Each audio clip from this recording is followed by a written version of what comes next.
ദൈവനാമത്തിന് മഹത്വം. ആകാശത്തിലെ പറവകളെ നോക്കുവേൻ, അവ വിതയ്ക്കുന്നില്ല, കൊയ്യുന്നില്ല, കളപ്പുരയിൽ കൂട്ടിവെക്കുന്നുമില്ല, എങ്കിലും അവയെ പുലർത്തുന്ന ദൈവം.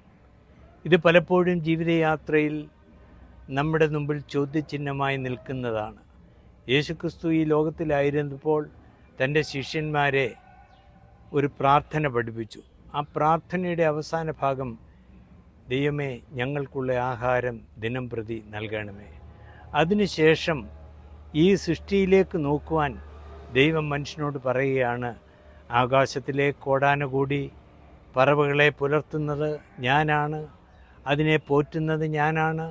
ആ ദൈവത്തിന് നിങ്ങളെ പോറ്റുവാൻ കഴിയും, നിങ്ങളുടെ പ്രാർത്ഥനയ്ക്ക് ഉത്തരം നൽകുവാൻ കഴിയും.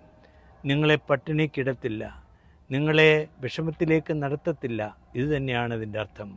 നാം കമ്പയർ ചെയ്യേണ്ടത് ഈ പ്രകൃതിയിലേക്ക് കാണുന്ന കർത്താവ് തൻ്റെ പിൻപറ്റിയ ശിഷ്യന്മാരെ, ശിഷ്യഗണത്തെ ഉത്ബോധിപ്പിക്കുന്ന അതിമനോഹരമായ ഒരു വാക്യമാണ് ഞാൻ ഇവിടെ ഉദ്ധരിച്ചത്.